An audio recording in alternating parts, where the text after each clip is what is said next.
Hi, my name is Ashraf Ismail, Game Director of Assassin's Creed 4 Black Flag, and I'm very proud to be showing off the Caribbean open world. Here, we're going to start with Edward. After completing a few missions, he's met up with the assassins, but he's not yet bought into the creed, so he still has this selfish need for fame and fortune. Edward is one of the most unique characters we've created for the Assassin's Creed universe. He is a man who is still trying to figure out who he is in life and what he wants to get out of it. At this point in the story, he still wants that fame, so one way to get it is to complete these assassination contracts. This is a way to make money and to gain a bit of notoriety. So here we go. We have 2 targets to take out, 2 Templar brothers.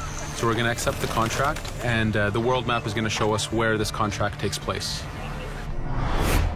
So we see here that the contract is actually very close to us. It starts in the village we're in, but as we zoom out, we want to show you the world that we have. Many locations, over 50 locations, centered by Cuba, the Bahamas, and Florida up north. This is a massive world. There's a lot to find and do in this Caribbean Sea. But now we'll get back to the Fisherman Village and go after our targets. The Fisherman Village, it's one type of location in this world. It's really here as a convenience to the player. This is where you can start missions, where you can shop to upgrade Edward and the Jackdaw itself. It's really about the mood and the ambiance of the Caribbean Sea. In the distance, we have a tavern that we're approaching. Taverns are places where you can hire crew, play mini games, drink if you wish. But for now, we're going to focus on the targets and take them out.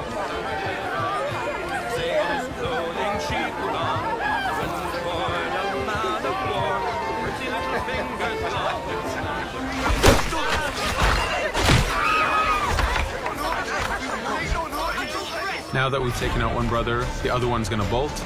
Just like classic ACs, we can chase him down and take him out that way, but there's many ways to complete this contract. We can use the new free aim system to shoot him this way, to eliminate him that way. We can jump onto the ship and take him out with his crew, but instead we're going to let him escape into the sea and follow him with the Jackdaw. This is your ship. This is the second main character of the game. You're going to have to customize and upgrade the ship as you go on this journey with Edward.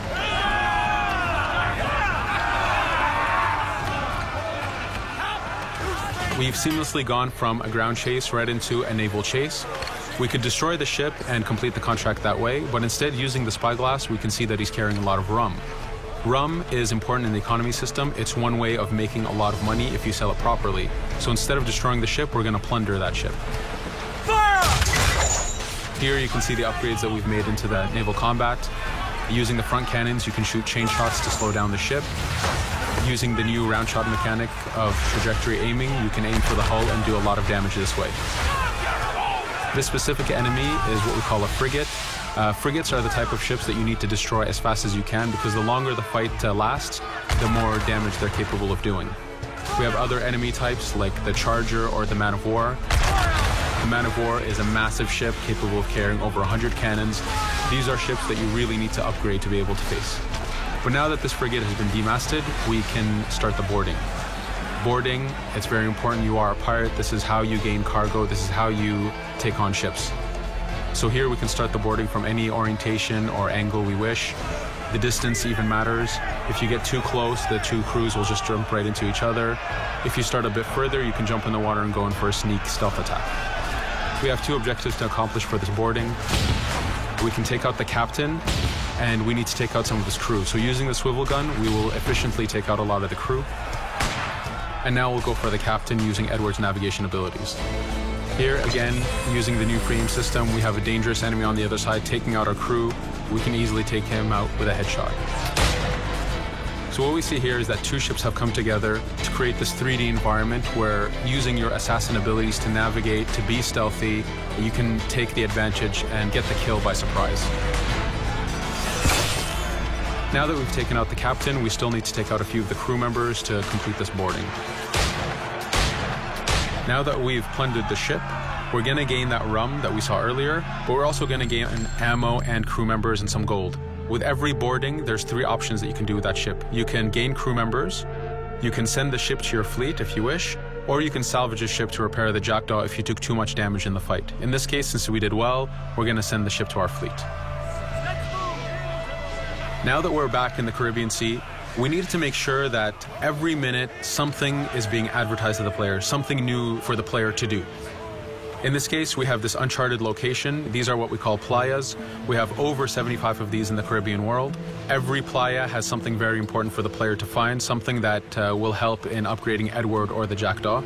So it's in your advantage to explore these locations.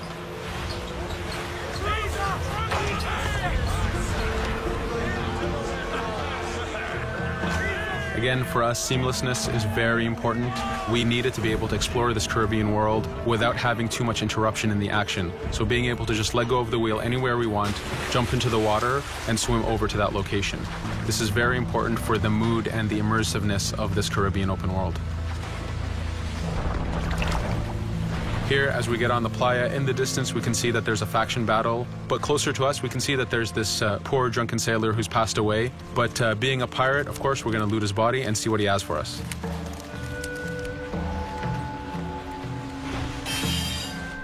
So we found a treasure map. This treasure map is asking us to go to an island called Misteriosa. Every time you find one of these, you know that you're going to find a treasure that is linked to the progression of the Jackdaw or Edward, so they are very valuable. Here we're going to take a look at that faction battle. We have a British ship facing off against a Spanish ship. We could jump in and take advantage of this opportunity, allowing each ship to weaken the other and for us to plunder both. But now we're going to make our way back to the Jackdaw. Again, this is the second main character of the game. There's a lot of customization and a lot of upgrading to do on the Jackdaw. You can upgrade all the weapons to fit the playstyle you wish. Now, as we get onto the Jackdaw, we can see that the crew is cheering for us.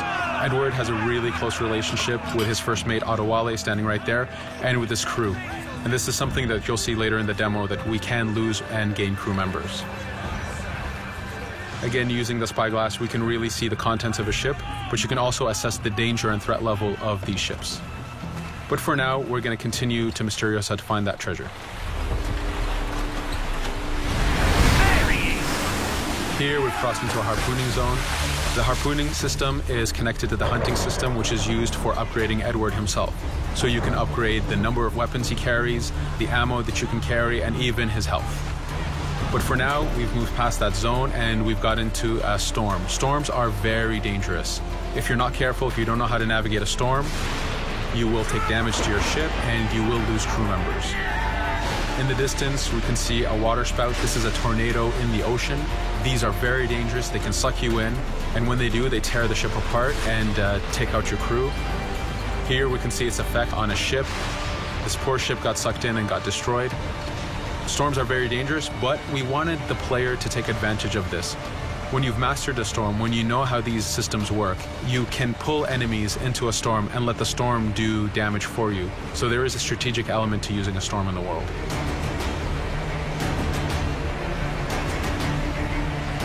Here we can see that the storm is dying down a bit, but there's still this torrential downpour. It was very important for us to get the real mood of and atmosphere of the Caribbean in the weather cycles and in the daytime cycles.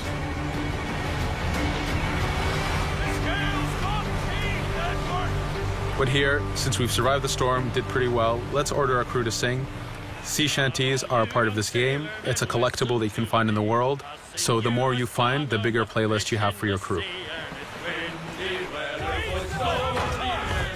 But for now, we've made it to Misteriosa. So again, we're going to seamlessly get off our ship and explore this location. Misteriosa is a Mayan ruin.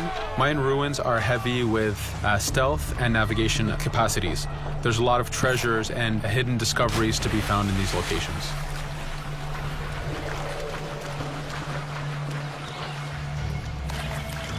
If we recall the treasure map, the treasure is hidden behind a temple.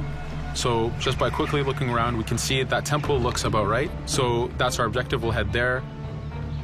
As we go this way, we can see there's a lot of guards on the beach.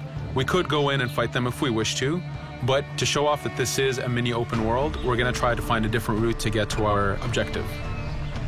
Here, we've seen a guard. We don't want to alert him, and we don't want to alert the guards on the beach, so we're going to use our stealth ability to take him out silently.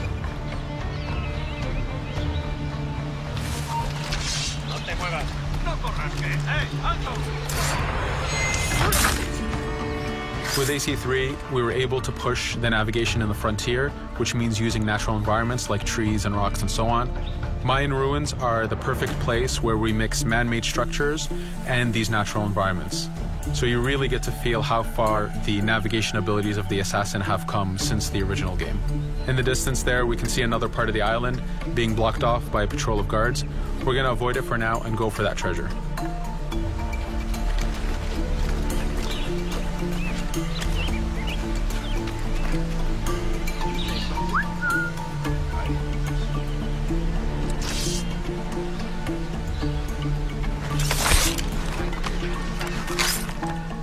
It's important for us to be able to give the players new tools, specifically for stealth. In this case, we have the blowpipe.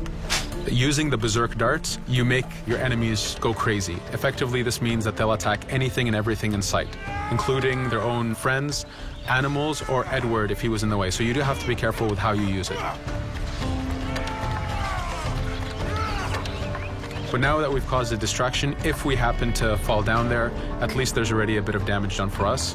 But using our navigation skills, we're able to get past that area without any trouble. There in the distance, you can see the jackdaw placed exactly where you left it when you got onto this location. It's really important for us to show the beauty of this Caribbean world. The Caribbean has some amazing vistas, and we pushed ourselves to replicate this in the game.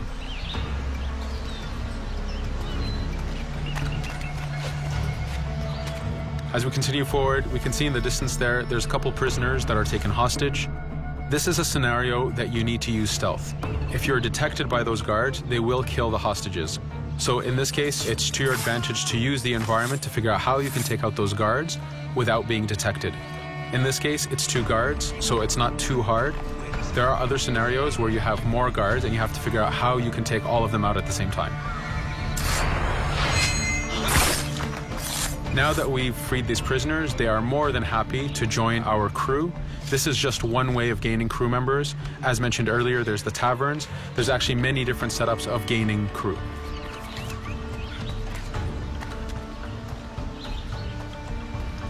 Here, we're going to go back to the treasure map. We can see that the treasure is actually behind the temple near a fountain. So if we just look around, we can see that it's around here.